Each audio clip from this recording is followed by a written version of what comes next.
Hi hello అందరికీ నమస్తే. ఈరోజు చికెన్ పులావ్ ఎలా చేయాలో చూద్దాము.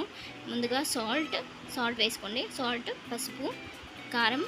నేను 1 kg చికెన్ తీసుకున్నాను కాబట్టి నేను 2.5 స్పూన్స్ కారం వేస్తున్నాను. కారం మీకు తగినట్టుగా వేసుకోండి. 2.5 ఎక్కువ అయితే మీకు కొంచెం తగ్గించుకోవచ్చు. కారం తర్వాత ధనియాల పొడి వేసుకోవాలి. ధనియాల పొడి వేసుకొని మంచిగా మిక్స్ చేసుకోండి.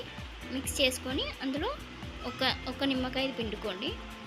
మనం పెరుగు కూడా వేస్తాం కాబట్టి ఒక నిమ్మకాయ చాలు. అది 1 అవర్ వరకు మ్యారినేట్ చేసుకోవాలి. చికెన్ మంచిగా మిక్స్ చేసుకొని 1 అవర్ పాటు మ్యారినేట్ చేసుకోవాలి.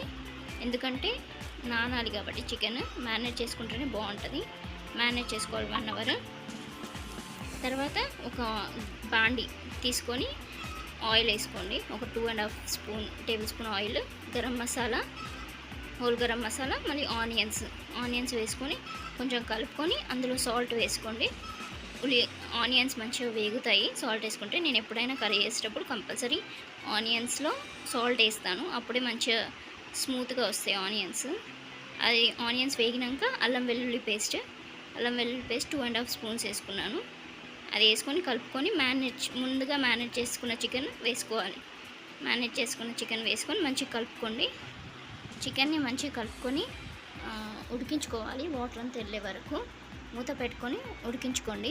తర్వాత అందులో పెరుగు వేసుకోవాలి. ఈ కప్పు పెరుగు తీసుకున్నాను నేను. కప్పుతో పెరుగు తీసుకొని దాన్ని మంచిగా మిక్స్ చేసుకొని పెట్టుకోవాలి. తర్వాత నేను చూపించిన దాంతో నేను 1.5 బియ్యం తీసుకున్నాను. నేను 1.5 తీసుకున్నాను కాబట్టి 3 cups ఆఫ్ వాటర్ వేస్తున్నాను నేను. మీరు దేంతో తీసుకుంటే దానికి డబుల్ క్వాంటిటీ వాటర్ వేయండి. నేనైతే సోనా మసూరి బియ్యం తీసుకుంటున్నాను. మీ ఇష్టం, మీరు ఏం తీసుకున్నా కానీ దానికి డబల్ క్వాంటిటీ వాటర్ వేయండి. వాటర్ వేసిన తర్వాత దాన్ని మూత పెట్టేసి మసలనివ్వండి, అంటే ఉడకనివ్వండి. తర్వాత కొత్తిమీర, పుదీనా కూడా వేసేసుకొని ఇది ఉడికిన తర్వాత ఇలాంటి పొంగు వచ్చిన తర్వాత బియ్యం వేసేసుకోండి. బియ్యం వేసేసుకొని దాన్ని ఉడకనివ్వండి. ఈ రెసిపీ ఎంత ఈజీ అంటే ఈ పులావ్ మీరు 1 అవర్లో చేసుకొని తినొచ్చు. ఇంకా మీ పిల్లలు కూడా ఇష్టంగా తింటారు. ఇప్పుడు బియ్యం వేసుకున్నాం కదా, దాన్ని మంచిగా కలుపుకొని మూత పెట్టేసుకోండి. ఉడికిన తర్వాత ఒక 5 minutes ఈ స్టేజ్కి వచ్చిన తర్వాత మూత పెట్టేసుకొని చిన్న స్లో ఫ్లేమ్లో 5 minutes ఉడికించుకుంటే మీ పులావ్ రెడీ అయిపోతుంది.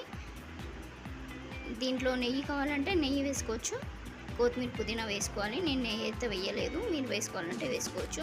నేను చూపించిన బరువు పెట్టేసి 5 minutes లో ఫ్లేమ్లో కుక్ చేసుకుంటే చికెన్ పులావ్ రెడీ అవుతుంది. మీ పిల్లలు కూడా ఎంతో ఇష్టంగా తింటారు. Trust me.